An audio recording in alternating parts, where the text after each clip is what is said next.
Battle of Immae in 272 CE. This was a big fight between the Roman Emperor Aurelian and Zenobia, the queen of the Palmyrene Empire. Aurelian came out on top, and this battle played a huge part in ending Zenobia's short-lived empire. Aurelian was a master strategist, and he used Zenobia's own strengths against her. He tricked her army and caught them off guard, which helped him win. But this wasn't the final battle that ended her rule. That came later at Emesa, where Aurelian used the same clever tactics, and Zenobia's army fell for it again, leading to her ultimate defeat. Zenobia became ruler of the eastern part of the Roman Empire after her husband, Odeanthus, was killed. At first, she ruled on behalf of their young son Vabalithus, but soon she started making major decisions on her own, without asking Rome. By 272 CE, she had expanded her power beyond Syria and the Levant, all the way into Egypt.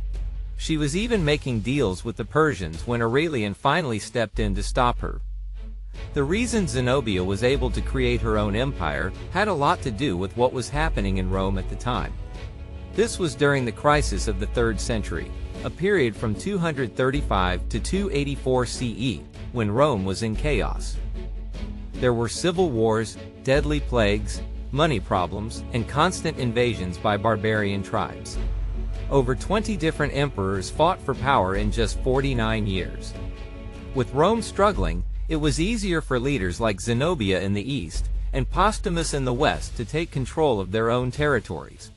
Zenobia and Postumus both claimed they were acting in Rome's best interests, but in reality, they were ruling their own empires without Rome's approval.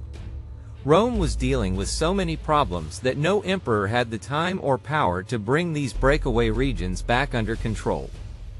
Emperor Gallienus tried to take back the Western Gallic Empire but failed. Surprisingly, no one even attempted to stop Zenobia, until Aurelian became emperor. Palmyra had already been gaining power before Zenobia took charge, thanks to her husband, Odeanthus. He was a Roman governor who had proven himself a strong leader when he fought off the Persians. After Emperor Valerian was captured by the Persian king, Shapur I, Odeanthus tried to rescue him but failed.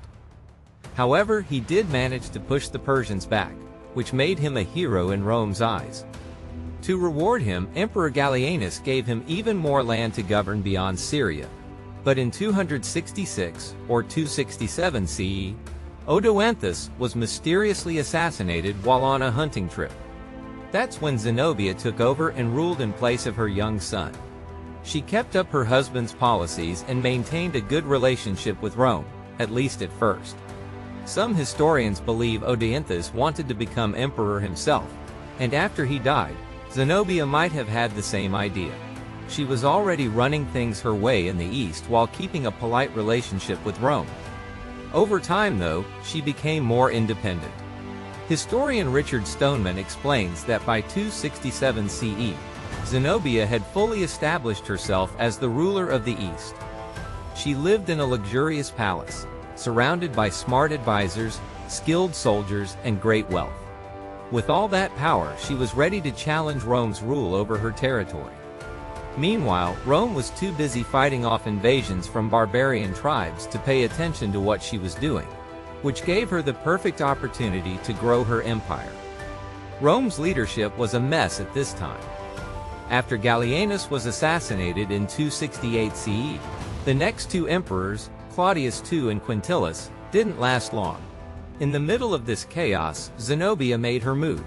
In 269 CE, she sent her general Zabdus into Egypt and took control. To justify it, she claimed she was just stopping a rebellion against Rome. Some believe she may have even staged the rebellion herself to have an excuse to invade. Either way, her empire now stretched from Syria to Egypt, and she wasn't stopping there. Zenobia ruled without Rome's permission, and was even forming alliances with the Persians. She had a strong military, including Bedouin warriors who were fast and skilled fighters. Meanwhile, Rome was struggling to keep control of its own land, and no emperor had the time or power to challenge her, until Aurelian came to power. He wasn't about to let part of the empire slip away, and he was ready to take Zenobia down. and Aurelian had shown himself to be a strong and determined leader. He wasn't the kind of emperor who wasted time with long discussions or drawn-out plans. After securing Rome's northern borders and bringing stability back to a crumbling empire, he turned his attention to the east. Zenobia had created her own empire, but Aurelian wasn't going to let that continue.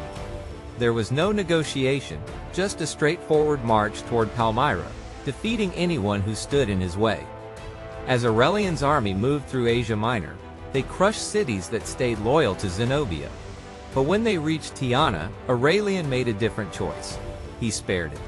Some say he was influenced by a dream of the philosopher Apollonius, while others believe he saw it as a smart strategic move.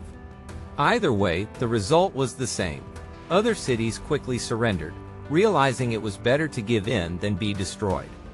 By the time Aurelian reached Syria, the resistance was already weakening.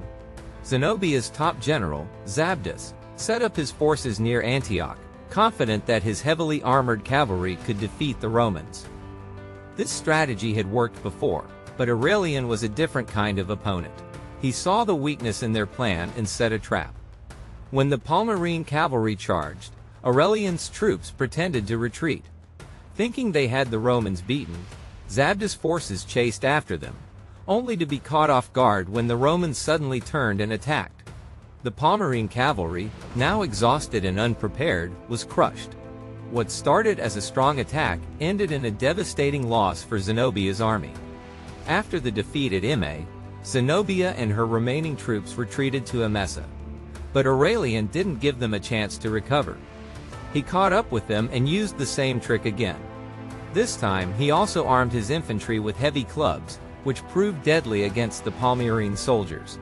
Zabdas disappears from history after this battle, likely because he was killed or disappeared after the defeat. Zenobia, however, refused to give up.